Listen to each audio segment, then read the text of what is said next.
Hey folks, Jordan Chariton, not live, but live in spirit, shall we say. If you're forgetting, we are, of course, still banned, B-A-N-N-E-D, banned from live streaming on YouTube for 90 days. So that's going to take us to the end of May. If you don't know, other than today, we will be going live at statuscoup.com/live. That's statuscoup.com/live. Today I chose to record and air it as a premiere. Basically, premiere, it's almost like it looks like you're live, and it allows you to have the chat function, but it's just a recorded video that you record, you upload it as a premiere, and that way you can have the chat function. So this is being recorded, it's not live, but I will be in the chat speaking with you when it's airing.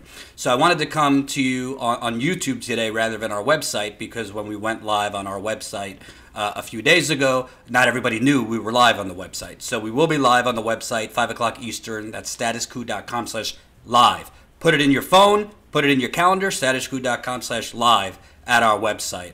I'm not going to be live tomorrow because I'm flying tomorrow, hitting the field again. I'm going out west, going to be covering stories in Washington State and maybe even in Canada too. So stay tuned for updates on that. If you are not subscribed to our email list, what are you doing? Subscribe to our email list, statuscoup.com. You'll get a pop-up. Subscribe right there to the email list, because we're going to alert you when we're in the field, what we're covering, when we're going to be live, all those things. So you got to join our email list to get that great, important information. Jen, myself, and Ty will be out in the field this week and weekend covering important stories in Washington State, including Amazon's horrific havoc it's befalling on the population of Seattle and creating a homeless epidemic. So, before we get to the big exclusive story that we broke earlier today, remember your checklist.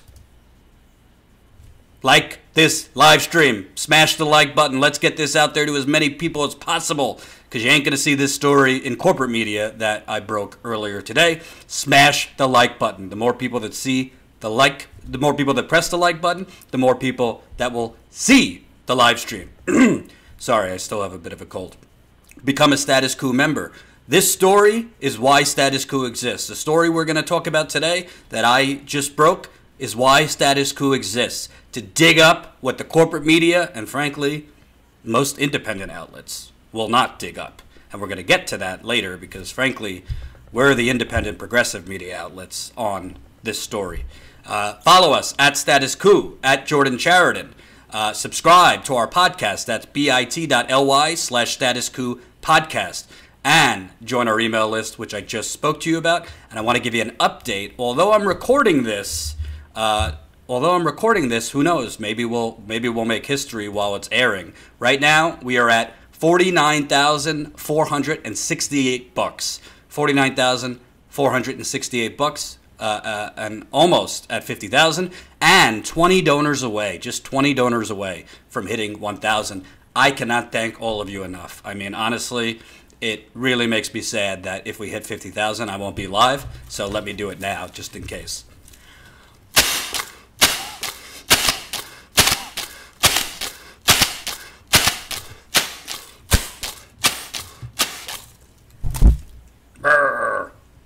So hopefully we could hit 50,000 while we're live. If there's one humanitarian in the GoFundMe or watching right now, if we hit that 50,000 before I fly out tomorrow, I will twerk it and I will do whatever you ask of me within the law. That would be a real milestone for us. Obviously, we would then have 20,000 to go, but still, we're so close. So even $5 helps, $10 helps. Obviously, higher amounts help, but it really, really makes a difference. 50,000 in 6 months is amazing. And just to be clear, we haven't gotten one donation. Our highest donation was 5,000 from somebody who wants to be anonymous. Wasn't a celebrity, wasn't a plutocrat, wasn't a special interest. It was a viewer, and I thank that person. Other than that, we haven't gotten donations from celebrities, from rich plutocrats, from bank. Well, maybe, I don't know. I didn't check their profession, but I don't think Goldman Sachs was donating. I don't think ExxonMobil's been donating. I don't think Pfizer's been donating. I don't think Facebook or Amazon or YouTube or anybody's been donating. So thank you, thank you, thank you. Keep it coming if you can.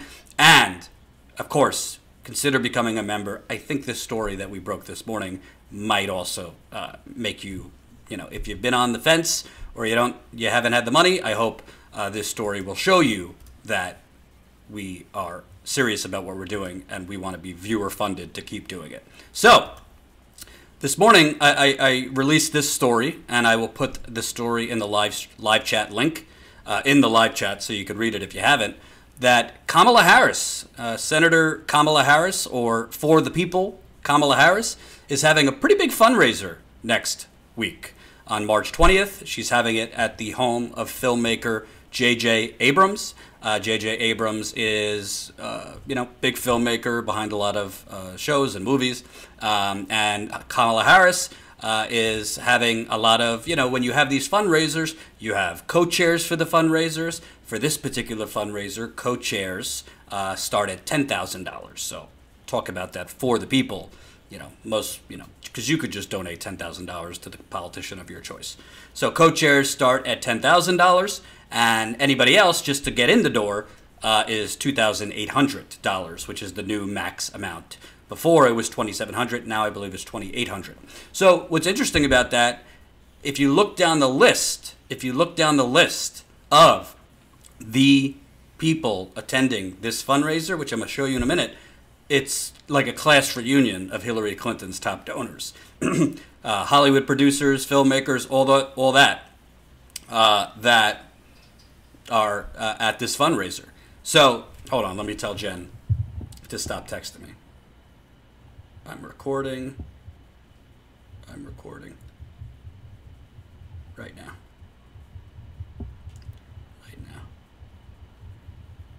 Hold off on texts. So, it's all Hillary Clinton's top donors, which, no crime in that. Hillary Clinton's top donors in the Hollywood industry are choosing Kamala Harris, apparently. But I like to go through the list for these fundraisers to see if there's anybody out of the ordinary, because I don't think Politico's going to go through the list. I don't think CNN's going to go through the list. I don't think the Young Turks is going to go through the list, if I'm being honest. I don't think corporate media and, frankly, independent outlets really are looking into who are giving money to these candidates. And in Senator Harris's example, or in her case, she has sworn off corporate PAC money, where not just with Kamala Harris, but a lot of these candidates, I believe we're starting to see that just because you swear off corporate PAC money doesn't mean you're not taking money from very questionable sources, which we're going to see. So I looked into her fundraiser that, again, is on March 20th. It's at the home of J.J. Abrams, the filmmaker. And I noticed that there was a gentleman on there who I didn't know who it was. He's not a Hollywood filmmaker. He's not a director. He's not a studio executive. So I looked him up. And pretty quickly, upon looking him up, his name is Shomik Dutta. Sorry to Shomik if I'm mispronouncing it, but I believe that's how you pronounce it, Shomik Dutta. Pretty quickly, the more I looked it up and investigated it, it looked like his company that he had co-founded, has ties to a global financial money laundering scandal. Now, to be clear, as the disclaimer, there's no evidence that Mr. Dutta broke any laws. There's no evidence that he's under investigation. There's no evidence that he did anything untoward. However, there is oddities with his connection to this global money laundering scandal, and he chose to not put those oddities to rest because he chose to decline comment for the story, specifically about whether he was under investigation. So I'm going to read you the story. We're going to go through it. I'll start, stop, and all those things. But just before I get into the story, I want to make sure you understand what the 1MDB Malaysia scandal is, because that's the global money laundering scandal that he and his company that he co-founded might be connected to. So I interviewed Matt Taibbi a few months ago on this, but just a refresher course. This is from Matt Taibbi and Rolling Stone. So Headline: The Malaysia scandal is starting to look dire for Goldman Sachs. I'm not going to read the whole thing, but just to give you the basics. Goldman Sachs, which has survived and thrived despite countless scandals over the years, may have finally stepped in a pile of trouble too deep to escape. That's even a Donald Trump. There's even a Donald Trump angle to this latest great financial mess. But the outlines of that subplot, in a case that has countless, remains vague. The bank itself is in the most immediate danger. The company's stock rallied Thursday to close at 165, stopping a five-day slide in which the firm lost almost 12% of its market value. The company is down 35% for the year, most of that coming in the past 3 months as Goldman has been battered by headlines about the infamous 1MDB scandal. By the way, this was written in December of last year. Just before Christmas, Malaysian authorities filed criminal charges against Goldman Sachs, seeking a stunning $7.5 billion in reparations for the bank's role in the scandal. Singapore authorities also announced they were expanding their own 1MDB probe to include Goldman. In the 1MDB scheme, actors tied to former Malaysian Prime Minister Najib Razak allegedly siphoned mountains of cash out of a state investment fund. The misrouted money went to lavish parties with celebrity guests like Alicia Keys, a $35 million jet, works by Monet and Van Gogh, property in New York, Los Angeles, and London, and ironically, the funding of the movie The Wolf of Wall Street, which was Leonardo DiCaprio's movie, which was a great movie, by the way. The cash for this mother of all bacchanals originally came from bonds issued by Goldman, which earned a whopping $600 million from the Malaysians. The bank charged prices for its bond insurance that analysts believe were suspiciously high, like a massage price that suggests you're probably getting more than a massage. By the way, Matt Taibbi is one of the funniest, best writers out there. And if Status Quo had the money, oh God, I would love to bring him in any capacity. So, GoFundMe. So, the rest of his article is primarily about Goldman Sachs, but I wanted to give you a backdrop about what the 1MDB scandal is. So essentially, to break it down, Malaysia, several years ago, tried to lure in investors for a fund that was going to build infrastructure in Malaysia, build agricultural projects in Malaysia, build up Malaysia. Obviously, Malaysia isn't like, America. So the fund, which had investors from Saudi Arabia, United Arab Emirates, Abu Dhabi, some of the richest of the rich, the global plutocrats, the global elite. There were investors from a lot of different countries invested money into this fund. Unfortunately, nothing got built. And as Matt Taibbi reported, you have money that's going into this fund from global investors that's going to, yachts, that's going to, fancy paintings, that's going to cars, that's going into the pockets of the Malaysian Prime Minister, that's going into the wallet of people connected to the Malaysian Prime Minister, that's going into production of Leonardo DiCaprio's film, going in a lot of places it shouldn't be going. Okay, so how is this connected to Kamala Harris? Well, it's not directly connected to Kamala Harris, but call me odd, call me old-fashioned. I think presidential candidates, both Democrat and Republican, should kind of know who they're taking tens of thousands of dollars from, or even more than that, because some of these donors are giving hundreds of thousands, and some of them are giving millions. So I think if you're going to have somebody come to your fundraiser as a co-host, because at these fundraisers you have co-chairs and co-hosts, I think you should know what their background is.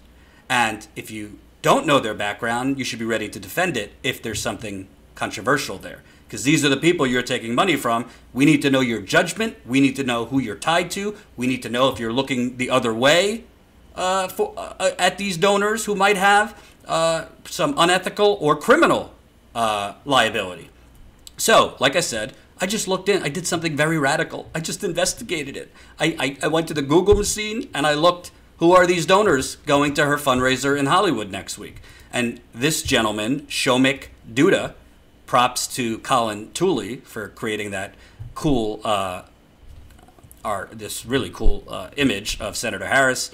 Shomik to the right, little palm trees from California behind him. By the way, we're trying to work out some kinks with our website, so that's why the image is not taking up the full screen. Don't even get me started on this website. So I'm going to read you some of this. I'm going to read you all of it and stop and start. And this is a story we broke this morning. Sitting in a distant third place in Democratic primary polls, California Senator Kamala Harris is set to have a $2,800 per person fundraiser with a who's who of Hollywood at the home of filmmaker J.J. Abrams and his producer wife, Katie McGrath, on March 20th. So that would be next week. My half birthday, by the way. Among the list of Hollywood producers, agents, and filmmakers listed as co-hosts for the fundraiser, many of whom donated to Hillary Clinton's 2016 presidential campaign and former President Obama's campaigns, is Shoumik Dutta, a former investment banker who also served as a special assistant to the White House counsel for President Obama. There is the invitation. Sorry if it's small. What's really interesting about this is I found this invitation that, as you could see, $10,000 per person to be a co-chair, $2,800 per person to be a guest. So if you are listed as a hosted by, so I don't know if the hosts are paying $10,000.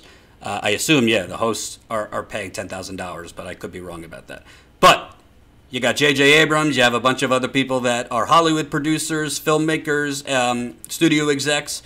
There was one in there that was a public relations person, Shonda Rhimes, who is a big successful executive producer of shows on ABC like Scandal and How to Get Away with Murder and all that. I like Shonda Rhimes a lot. So, Shoumik Dutta, I looked him up. What's interesting is this invitation was originally on the Malibu Democrat Club's website. So, it was up there. It had the list of people, and then it went away. So, all of a sudden, the invitation went away, and the event page showed up with an error. So I contacted the Malibu Democratic Club, and I said, why is it that this, luckily I had taken a screenshot for you Cub Scout reporters trying to get into journalism. Always take a screenshot, because they'll try to hide it. So I asked, why is it that this is no longer on your website? Was the event canceled? What happened here? So that's why I put in this note. The Malibu Democratic Club actually told Status Quo it was taken down. They took it down at the request of the Harris campaign for, quote, security reasons. So I found that interesting because the actual address, the actual invite that they took down doesn't say the address of the J.J. Abrams home. It doesn't give any information that would tell people where it is. So I don't particularly know what the security concern is. You could have a concern about journalists or activists knowing where it is because you don't want protesters outside. That's potentially why a campaign would ask a local Democratic club to take down the event, because maybe you don't want the image or you don't want it to be publicized that a candidate who, for the most part, is branding herself as for the people and is saying, I'm not taking corporate PAC money, you wouldn't want it advertised much, or have protesters or activists know where a who's who of very wealthy people are. And by the way, doesn't make Hollywood filmmakers and executives aren't bad people because them being wealthy doesn't make them bad. None of that. My point is, I don't know what exactly Kamala Harris's campaign meant by security concerns, because the invitation that they took down was, frankly, it didn't have the address. And for journalists, that's a problem too, because when you take it down, if I hadn't taken a screenshot, most journalists wouldn't even know who are the guests going, and that's a transparency issue too. And by the way, not that I actually expected journalists to look into it, that would be too difficult, but candidates shouldn't be hiding who they're doing fundraisers with or accepting money from. Okay, so in a status quo investigation that examined Dutta, now a partner at a political technology company called Higher Ground Labs, and his former investment firm's potentially dubious connection to the One Malaysia Development Berhad, that's the full name of the fund, 1MDB, a global money laundering scandal involving everyone from Goldman Sachs to actor Leonardo DiCaprio, unresolved questions remain. And to be clear, when I write that, that's not to say Leonardo DiCaprio has any criminal liability. I was writing that in reference to the funds that were laundered. Part of those funds went into The Wolf of Wall Street. That doesn't mean Leonardo DiCaprio is aware of it or is involved with it, to make that clear. And here I just explain a little bit. 1MDB was a sovereign wealth fund created to build infrastructure and agricultural projects in Malaysia, supported by wealthy investors from Saudi Arabia, the United Arab Emirates, and other countries. Goldman Sachs, whom Malaysian authorities recently filed against for $7.5 billion, was the bank responsible for setting up the bond payments for investors, but those wealthy investors were left holding the bag. The $6.5 billion ultimately raised never went to building anything. Instead, money was allegedly laundered into the personal accounts of Malaysian Prime Minister Najib Razak and other political and business elites. So I kind of just, reference what I just had told you before, what 1MDB was and what the scandal was. And according to the New York Times, hundreds of millions were also diverted into expensive yachts, jewelry, paintings, and ironically, production costs for DiCaprio's Wolf of Wall Street. Before I go on, a reminder, smash that like button. The more people that see this live stream, the more people that will see this video. We depend on you to help us get around YouTube suppression, and frankly, they're suppressing us more because we're currently banned till the end of May from live streaming. That's why I'm recording it. So press the like button. If you dislike me, like it. Just fake it. And press the like button because you like journalism and you like investigative reporting and you want more of it. And, of course, if you like this story, oh, we're so close to $50,000. And we're going in the field. I'm going back in the field tomorrow. So we're showing you what the money's going to. I've always told you, don't tell me, show me. So we try to show. So, back to the story. According to Dutta, who, by the way, to restate, is listed as a co-host for Kamala Harris's fundraiser in Hollywood next week. Dutta co-founded the investment firm Dutta Capital in 2013 with Frank White Jr., who's a big Democratic Party donor who served on Obama's 2008 campaign as a Mid-Atlantic finance director. He also served as a fundraiser for Obama's 2012 campaign and on Hillary Clinton's finance committee for her 2016 campaign. It was also founded, Frank White Jr. founded it with Mr. Dutta and rapper and Fugees founder Pras Michael. Pras Michael was recently named in court filings related to working with a former Department of Justice official in an alleged conspiracy to funnel tens of millions of dollars in connection to the 1MDB scandal. So Pras Michael, he's in deep doo-doo. Deep doo-doo. He's in trouble. But Dutta founded it with this big dollar donor who was a big donor to Obama, big donor to Hillary Clinton, and the rapper who founded the Fugees, Lauryn Hill, the Fugees. So Dutta himself, by the way, just to remind you, is no slouch. He was a special assistant to President Obama's White House. He was a special assistant to the White House counsel. He also worked for Obama's re-elect campaign, did a lot of fundraising for Obama's re-elect campaign, and also did fundraising for Hillary Clinton. So all of these people are kind of in that same Obama-Hillary Clinton orbit. Doesn't make them bad people. We might have disagreements politically, but doesn't necessarily mean they're bad people. I just want to be clear. So, trying to be fair. So, early on, after its formation, Dutta, which once again Dutta co-founded, launched a $505 million fund in the form of a general partner, and they called it Eurus Private Equity. So basically, Dutta launched a side company or a side partner called Eurus Private Equity. According to the Wall Street Journal, 1MDB, the now scandal-covered Malaysian fund, and Eurus, the general partner to Dutta, entered into a master joint venture agreement to develop solar power plants in Malaysia, which netted Dutta $506,000. So, in English, Dutta's company that he co-founded, through a general partner, they created Eurus Private Equity, went into business with 1MDB, the Malaysian fund, which got them $506,000. Doesn't stop there, though. That same year, Dutta Capital registered papers with the Foreign Agents Registration to serve as a lobbyist for 1MDB in order to, quote, encourage the U.S. government to provide non-financial support for a Malaysia solar project, according to the filing that was signed by Dutta. And I linked to that filing. So that's kind of important. You know, you can, as a company, You can, as a company, say, well, maybe my company was connected to this scandal-covered fund, but I didn't know about it or I wasn't involved with it, but he signed the documents to become their lobbyist, which again doesn't mean he has committed a crime, but it does mean he was involved in the deal. He signed the documents.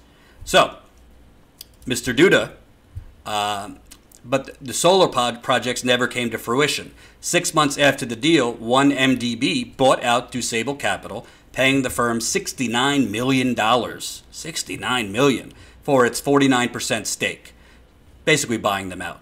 Despite the lack of construction, money flowed to those involved anyway. According to Wall Street Journal's 2016 report, investigators looking into the deal believe that $10 million allegedly embezzled from 1MDB, the Malaysian fund, indirectly landed into the pockets of White, Dutta's co-founder. White and Dusable cooperated with investigators, the report said, the Wall Street Journal report. So to be clear, all the reports that are made public that are open say $10 million went into Dutta's partners, his co-founder, Frank White, the bigwig donor for Obama, Hillary Clinton, and them. So that they're saying it went into Frank White's pockets, not Dutta. Doesn't mean Dutta didn't get a cut. We just don't know. We don't know. The reports state the $10 million went into Frank White's pockets. He's the co-founder, and Dutta signed the lobbying agreement, so I'll leave it up to you to wonder, would he have benefited or profited off of that deal? But the rest of the story is blurry, and this is where the cynic in me and the investigative reporter, my ears popped up. In response to questions regarding whether Dusable Capital, Dutta, or White were ever or are currently under investigation, the Department of Justice answered status quo with its customary non-answer. Quote, the U.S. Department of Justice generally does not confirm, deny, or otherwise comment on the existence or non-existence of an investigation.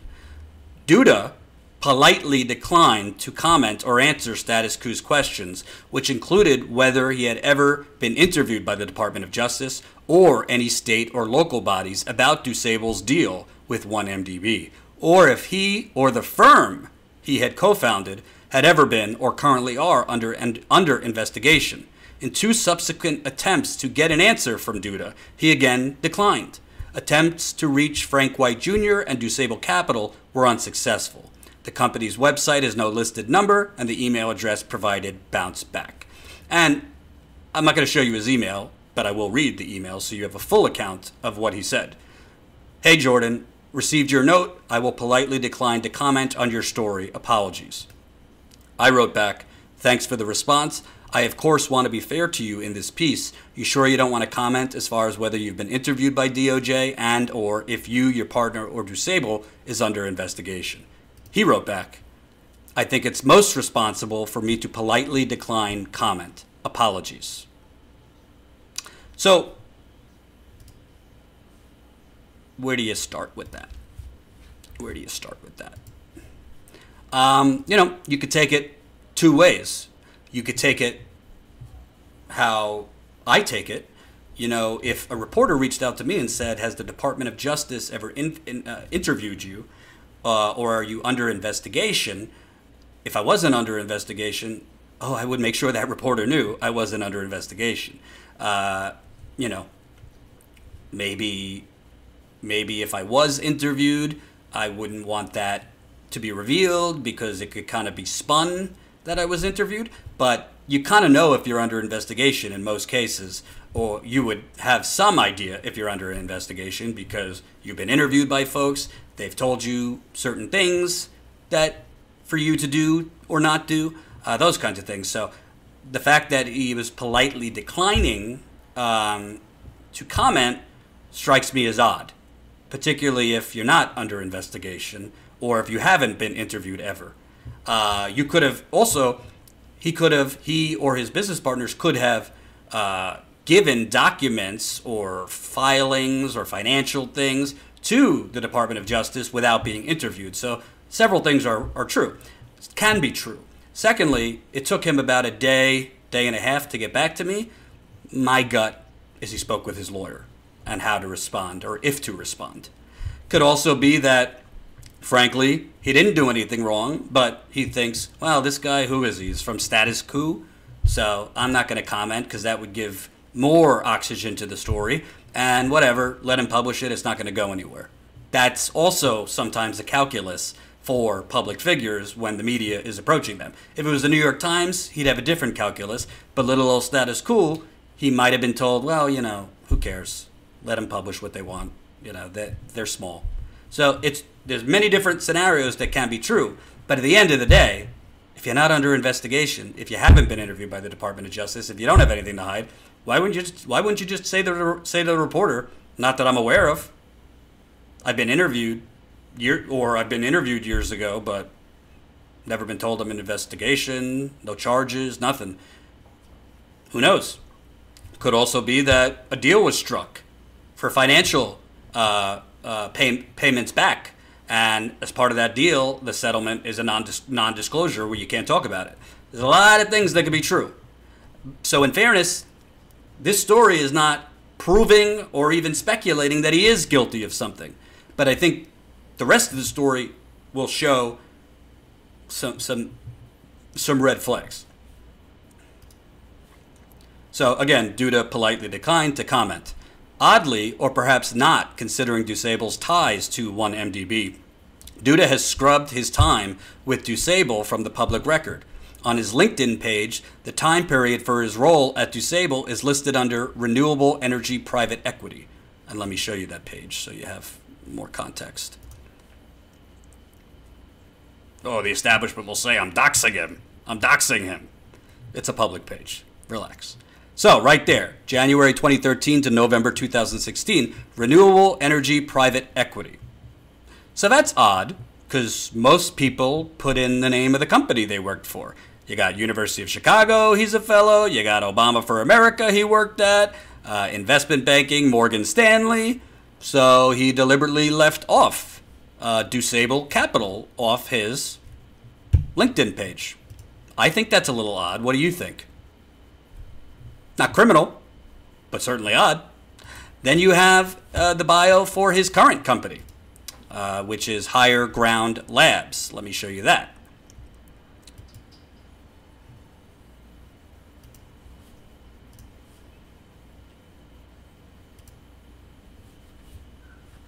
Oops.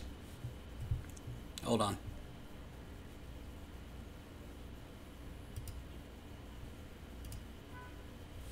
Oh, good to know I linked to the wrong thing in the story. I'll have to fix that.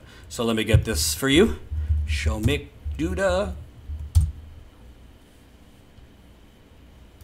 So on his bio for his company, Shomik has built a diverse career, blah, blah, blah, blah, blah. In 2013, Shomik co-founded a private equity firm focused on renewable energy and infrastructure. He oversaw the planning, financing, and developments of 2 utility-scale solar plants in Asia and in sub-Saharan Africa. He quit his job the day after Trump was elected to get back in the fight. I'm going to get to that because the timeline also is questionable. But again, no mention in his LinkedIn page, in his public bio of Dusable Capital.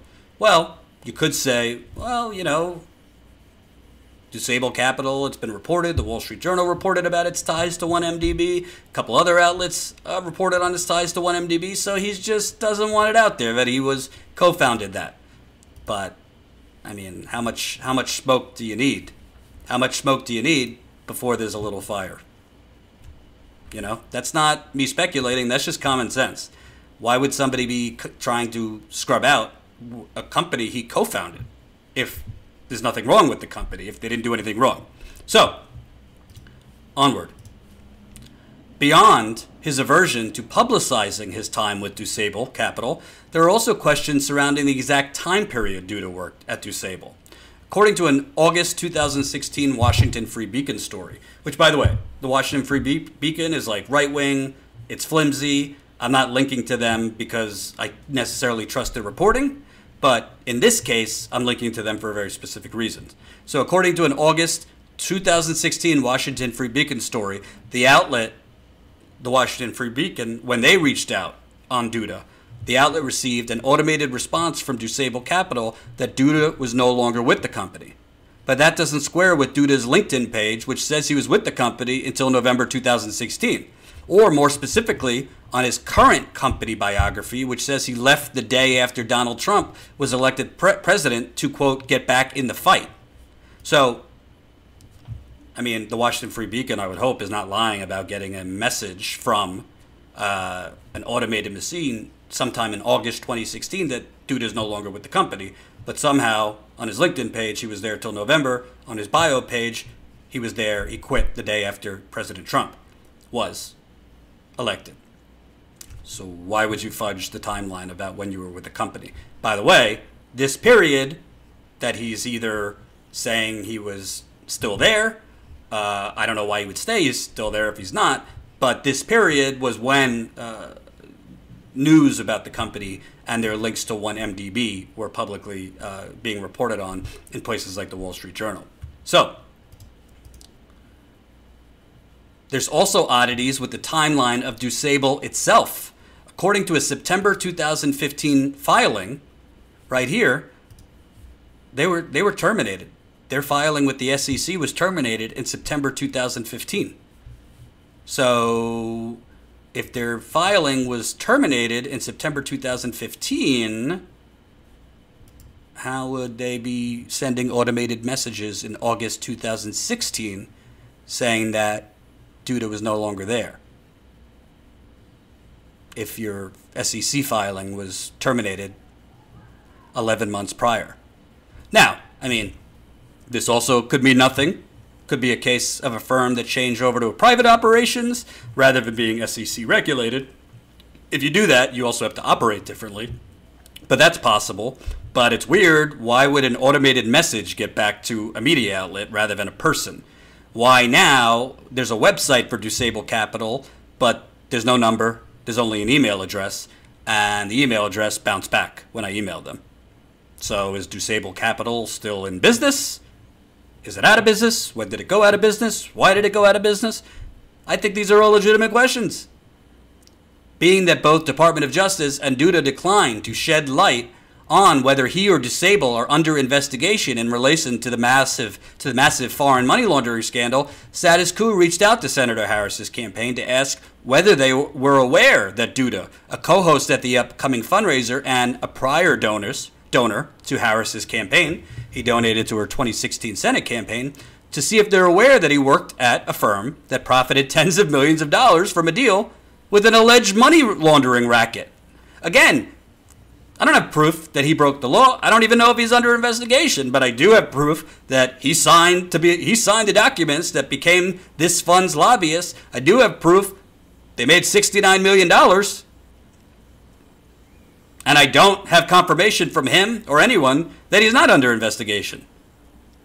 Why wouldn't you just say, no, I'm not under investigation, or not that I know of? Doesn't make a lot of sense. Why would you scrub off of all your public documents that you worked for this company? A lot of smoke here, folks. Numerous requests for comments, both through email and Twitter direct message, were not returned to Kamala Harris's campaign. Because I want to be fair. I don't want to just publish this and not give them a chance to respond, but they didn't respond. That's troubling too. Like I wrote, Status Quo continues to have an open request for comment from the Harris campaign. Senator Harris made a splash upon entering the 2020 presidential field, raising $1 million in 24 hours. But since then, Senator Bernie Sanders has announced she's behind in both fundraising and most national polls behind Joe Biden and Bernie Sanders. In a growing anti-big donor political climate, Harris has pledged to shun corporate PAC donations, but that's not stopping the former California Attorney General from brushing elbows with a who's who of Hollywood and media and cashing their checks. In February, she had a private fundraiser at the home of Universal President Jeff Shell, which included Hollywood heavyweights and political donors. One of those heavyweights was Jeffrey Katzenberg, the DreamWorks founder, and he gives a lot of money to Democrats, including Hillary Clinton in 2016. Harris's political career also has financial ties to the corporate media.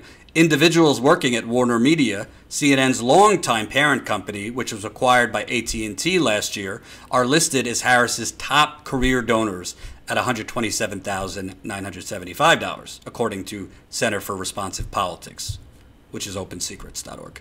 All of those donations came during her 2016 Senate campaign. CNN hosted a town hall with Harris a day after her campaign kickoff in January. The network has covered her campaign at length, going as far as recently ranking her #1 in its candidate power rankings.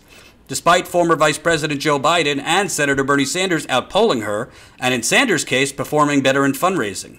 According to CNN forecaster Harry Enton, Harris was winning the Google search traffic race, attributing that and, quote, activist support as the reason for her top ranking.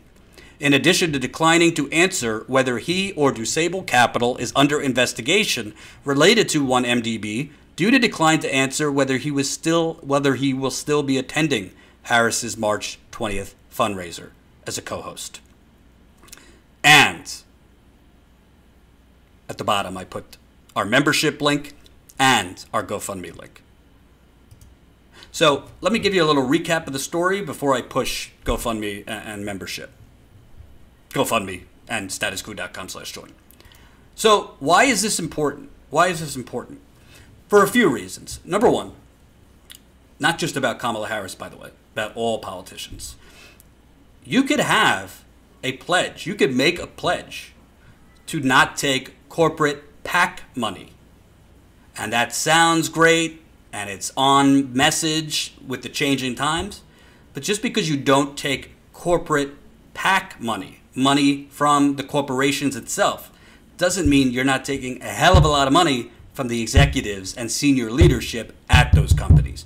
Beto O'Rourke, for example, was not taking corporate PAC money, but it was shown that he took quite a few donations. I believe it was close to 20 from fossil fuel executives. So just because you sign a no corporate PAC money doesn't mean you ain't taking corporate PAC money from the actual individuals working at that corporation. Secondly,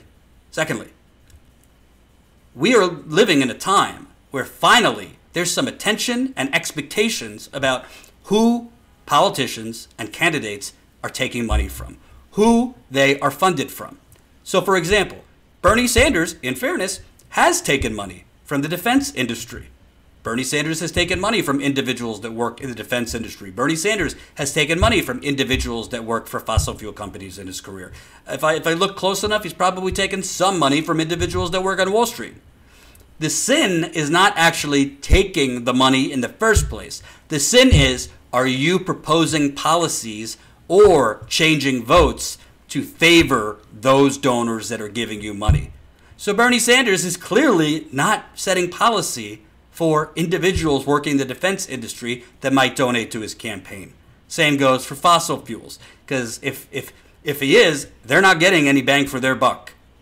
He was against the Iraq war. He's trying to get us out of Yemen. He's talked about getting out of Afghanistan and other places. And he's other than Tulsi Gabbard, he's the only one banning fracking. That's his policy, to ban fracking. So the problem is Kamala Harris might be not taking corporate PAC money, but she's taking a lot of money from individuals. And the more fundraisers she has, I'll be able to look into other donors that have questionable ties. Questionable is generous in this regard. Now, to be clear, in fairness to Mr. Dutta, I don't know if he's under investigation. I don't know if he did anything wrong. But what I do know, he has covered up the fact that he worked at this company. He has covered up the fact that he co-founded this company, right?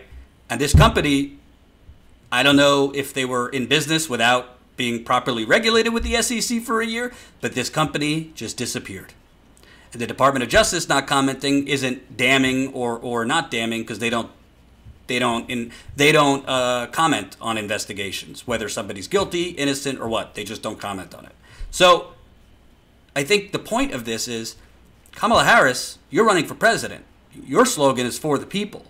You're having fundraisers that it was made available who was going to be there, and then it magically disappeared for security reasons, I was told. Okay, well, what do you think would happen if Bernie Sanders was having a fundraiser and one of the people that were co-hosts were linked to a global money laundering scheme or scandal.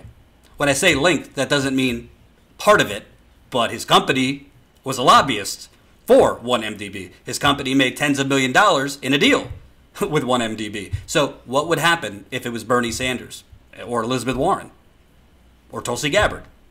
I'm pretty sure it would be leading CNN. Pretty sure. So I'm not doing guilt by association, because I'm a progressive journalist. I don't look at it as guilt by association. You're accepting their money. You, by the way, were a attorney general of a state, a district attorney of San Francisco. You are painted yourself as a real, law and order kind of person. So who you take money from matters, particularly if those people might have criminal liability. I don't know if he has criminal liability. To be fair to him, there's no firm evidence he does. I don't think he's helping himself by declining comment to the story. It doesn't make him look great that he has scrubbed any mention of the fact that he worked there. And for a little bit more on him, I'm going back in the time machine here, but just so you know the kind of person Mr. Dutta is. This is from a HuffPost piece written by one David Sirota in 2007. Wow. On the marriage of corruption and hypocrisy in Democratic Washington. Senator Barack Obama is benefiting from the support of well-connected Washington lobbyists, even though he has prohibited his campaign from accepting contributions from them and political action committees. When Obama declared his presidential candidacy in February, he said he would, quote, re-engage Americans disenchanted with business as usual in Washington, who had turned away from politics. One of the lobbyists who supports Clinton said that Shomik Dutta, a fundraiser for Obama's campaign, called to ask if the lobbyist's wife would be interested in making a political contribution. Quote, I was quite taken aback, he said. He was very direct in saying that you're a lobbyist and we don't want contributions from lobbyists, but your wife can contribute and we like your network. Doesn't that kind of sound similar to what I just said? That's kind of like, well, we don't want money from your corporate PAC, but if you, the executive of the company, want to give money, we really like your network.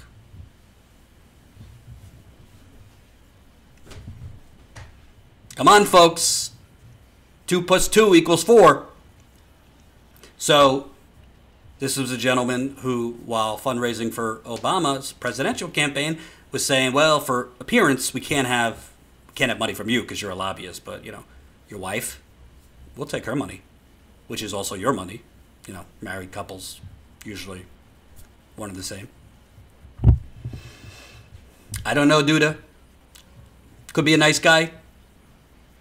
Could be a not nice guy. Who knows? But all I know is Kamala Harris is having fundraisers in Hollywood. Her slogan's for the people. She's taking money from somebody who has scrubbed any trace of working for a firm that has publicly been reported as having deals with a major financial money laundering scheme, and a global money laundering scheme. And by the way, part of the reason this hasn't gotten traction, not this story, but just 1MDB in general, is it's like, oh, Malaysia, who cares? But it's not just Malaysia. It's investors from all over the world, and Goldman Sachs is involved.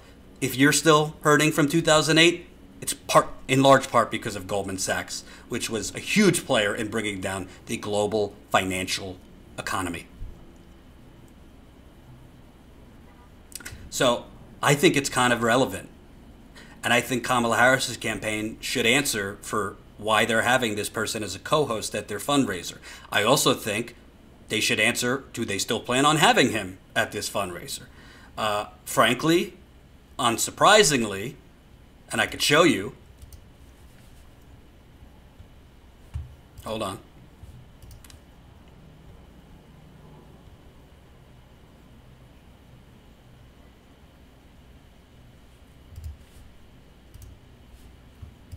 FYI, I've sent this to CNN's reporter and Politico's reporters who are actually dedicated to covering Kamala Harris's campaign. That's their role. They are traveling with Kamala Harris and covering her campaign. Both responded to me. Neither has tweeted about it. Neither has written a story about it. One Maeve Reston at CNN, who, if you remember, there was a tweet that went out a couple weeks ago where a CNN reporter was literally shopping, basically giving Kamala Harris shopping tips. Yeah, that was her, Maeve Reston, the reporter covering Kamala Harris for CNN. So Maeve Reston got back to me saying, I don't want to show our direct message because that's private, but getting back that she's going to pass this along to the reporter covering the fundraiser. So I wrote back, great. Can I have that reporter's name, or is there going to be an article? Blah, blah, blah, blah. Haven't heard back. No follow-up from Maeve. Just that she'll pass it along. Politico's reporter covering Kamala Harris, I don't know, Christopher Catalago, just replied, thanks. Haven't seen a story from me either. Sent it to the New York Times, sent it to the Washington Post, sent it to the Intercept, sent it to the Daily Beast, Mother Jones, the Associated Press, MSNBC, The Hill, HuffPost, and others. So far, crickets. Crickets, crickets, crickets. And, you know, this isn't smart for me to say this, but I never play things kind of safe. I like to be authentic and I like to keep it real. So, frankly, might not win me any it might not win me major fans or alliances in progressive media, but I don't really give a damn. If you're not doing the right thing, I'm just going to call it out. Independent media has a role in these stories. I'm not saying this because it's me who is reporting this and breaking this story, but we already know corporate media, you have maybe a 5 to 10% chance that the corporate media will pick these critical stories up because they don't want to make Kamala Harris look bad. They don't want to cover these stories. They want to cover them up, right? They don't want to cover them. They want to cover it up. Well, if independent progressive outlets aren't going to cover these, then how are people beyond Status Quo's audience, which is growing? We just passed 31,000 subscribers on this channel in 1 year. And by the way, we're having our 1 year extravaganza party soon. So more on that when we have it set up. But, you know, where's the Intercept on this? Even tweeting it, retweeting it. Where's Democracy Now? If I'm keeping it real, where's the Young Turks? They don't have to like me. That's fine. Obviously, they let me go. That's fine. I've moved far, far on. But your rebel headquarters, you say you want money out of politics, seems like a story that should be covered on the Young Turks. I don't know. I remember when I joined the Young Turks, that was the MO, money in politics. Well, this is a big money in politics story. So I would hope they cover it. Now, of course, today, Paul Manafort was sentenced in a separate case. Corporate media was all over that. I'm sure independent media, I'm sure TYT and others are going to be covering it too. But as far as I could tell, you know, you have the president's campaign chairman, who was campaign chairman, I think, for 2 months, who has been sentenced and charged in all of these cases that have nothing to do with Trump himself or the Trump campaign. I'm not a fan of Trump, but I have to be honest. I mean, these are not crimes that have anything to do with the Trump campaign. It was even before he became campaign chairman. So the media is so desperate to cover this because it's Trump 24/7. So got to cover this, even though it has nothing to do with the Trump campaign. But nobody wants to look at who one of the, frankly, she's not leading in the polls, but in airtime, one of the candidates that's covered the most is Kamala Harris. Nobody finds it kind of important if she's having a fundraiser and having it co-hosted with someone who is refusing to comment on whether he's under federal investigation for a global money laundering scandal. I would think that's a juicy story for The Intercept, Democracy Now!, The Young Turks. Am I missing anyone? I'm sure, you know, I sent it to Jimmy. I'm assuming he'll cover it. A couple others. Again, I mean, this isn't about personalities or ego. Like, it doesn't matter if you could say Status Quo if for whatever reason you don't want to mention me. But if the progressive independent media aren't going to cover these things, then what hope do people have to get the word out to voters and to people. My job isn't to elect Bernie Sanders or not elect Kamala Harris. My job is to report facts, truth, and stories that others are not going to report. That is why Status Coup exists. That is why we are desperately, I've always told you, I have no shame begging you, the audience. I do have shame begging corporations, fossil fuels, Big Pharma, Wall Street, Silicon Valley. So I ain't meeting with those people. I ain't talking to those people. I don't want their money. And I've already had an offer from a very, very wealthy plutocrat to fund this whole thing. And as I told you, I denied it. I said, take a walk. Well, I said thank you, but said take a walk. Because we're not going to do that. We're not going to do it that way. We're going to do it the right way. Grassroots, from the people. So even if it's $5 in that GoFundMe, even if it's $10, remember, $100 gets you a Status Coup hat or shirt. $127 gets you both. For higher amounts, we got backpacks and all these things. So keep it coming. If you donate $100, we definitely need your address. You got to email jordan@protonmail.com. That's email jordan@protonmail.com. We need your address and your shirt size if you prefer a shirt. $127 gets you a hat and a shirt. And even more important than GoFundMe, GoFundMe is great for now, but we need a long-term business model, and our long-term business model is membership. Statuscoup.com/join. That's statuscoup.com/join. Is real journalism, is aggressive journalism, both in the field, because I'm going back in the field starting Friday, is real independent journalism in the field and from home. Is it worth $5 to $10 a month to you? Is it worth $5 to $10 a month? We have higher plans at $20 a month where you get a little bit more as far as content and perks. We also have an annual plan which gets you a couple things more, and you save money over the $20 a month if you sign instead at $147 annual.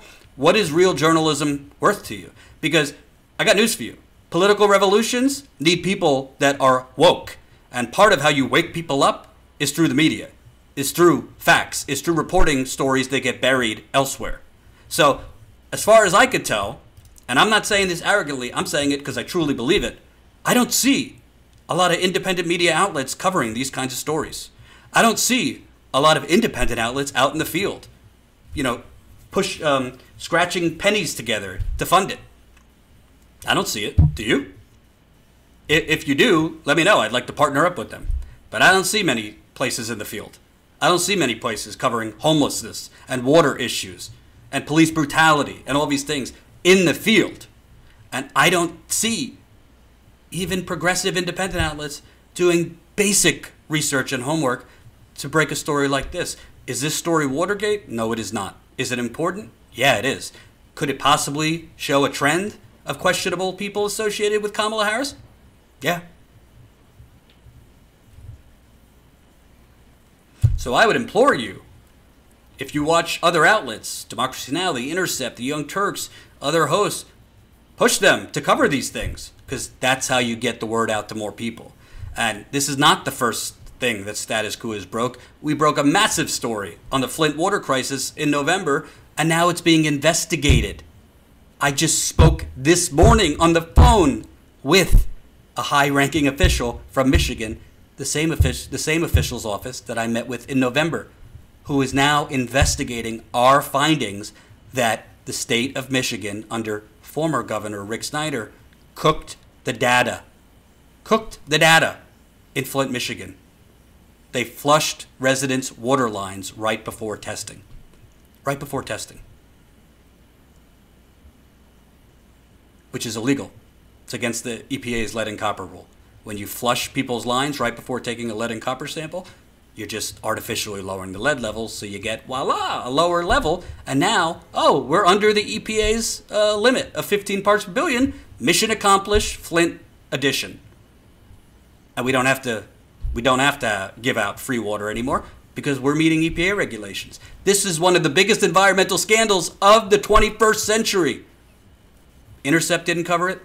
Young Turks didn't cover it. Democracy Now! Didn't cover it. Corporate media didn't cover it. You have to ask yourself, why? And again, saying all this might not win me allies at those outlets or friends or whatever, but I'm not here for that. I'm here to get truth out to the people. You might not like my methods, but I hope you respect the motives. So I want everybody to cover these things. Now, you're not always going to want, something that might seem important to me doesn't seem important to others, but I think we could all agree Kamala Harris, for the most part, has been kind of the corporate media's chosen candidate so far. So I would kind of think it's relevant for other independent outlets to cover these things. I would kind of think it's relevant for independent outlets to cover and help shine a spotlight on the fact that we knocked on nearly 500 doors and we found dozens of homes in Flint where the state improperly tested. We have paperwork to back a lot of those up. EPA regulations were violated. The Michigan Attorney General's office is investigating our reporting. And not our reporting, but what we found. We're not being investigated. So, it's the best I could do. This is not me being bitter that these places aren't covering it, but I want people to hold me accountable. I want people, if I'm not covering things that I should be, if I'm losing sight of things, if I'm being stupid or having a grudge or an ego about things, where I'm not going to cover something great somebody does because I don't like them or, something, whatever it is. I don't know why they're not covering it. Maybe they got an issue with me. I don't know. Obviously, there were things said about me in the past and an accusation against me that I've already addressed over and over again that it was simply false, and it is false. So, and the majority of people that actually looked into that accusation found it was false because it is false. But, I would hope that critical stories that need to get more attention are not being stifled or suppressed for grudges or whatever stupidity. Because it's not Jordan or Status Quo that suffer the most. It's people who deserve to know, in my opinion. So before I go, I want to show you a cool video. The screen's going to go black for a minute because I haven't loaded it yet. So this is a great, cool video that Ty did promoting membership and trying to urge you to become a member. Hold on one second.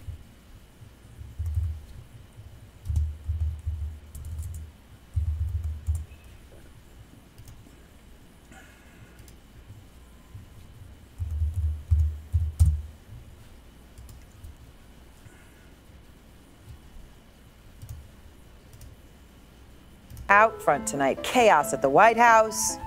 President Trump's deputy chief of staff, his communications director, is just because of their connection to President Trump. And I know you've been saying... We learned recently that Donald Trump threatened to sue his former schools if... Tired of hearing about Trump 24/7? Become a member at statusquo.com for only $10 a month. Click the notification. With your help, we can start the media revolution. And before Bernie went on stage, I spoke with his supporters online here, and you really get that feeling from them. A lot of people I spoke with said, this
Wow, I just realized I was mute. I just realized that I was mute for quite some time. My apologies.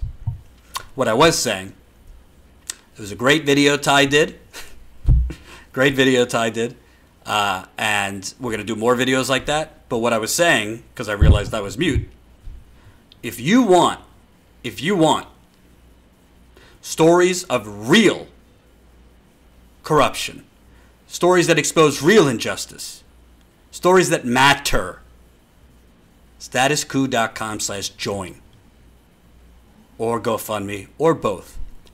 But joining us as a member not only gives us the funding we need, but it also gives us the momentum that we need. Because most companies, they could kind of glide and maybe, grow some periods and then not grow others. But there's one moment they explode. And when you explode, it's because all of that hard work before that explosion popped. And I think we are close to that moment. We just need you to help us get us there. The more we cover stories in the field, the more people are going to see that we're doing something different, that we're offering something different, that we're giving a voice and a microphone to people who don't have it in corporate media, and frankly don't have it in a lot of independent outlets. Thank you for watching. I'm flying tomorrow, so I won't be here. Definitely share the story on Kamala Harris. Tell people to share it. Tell people to read it. And tell media outlets to cover it. We need to get more attention on these critical stories.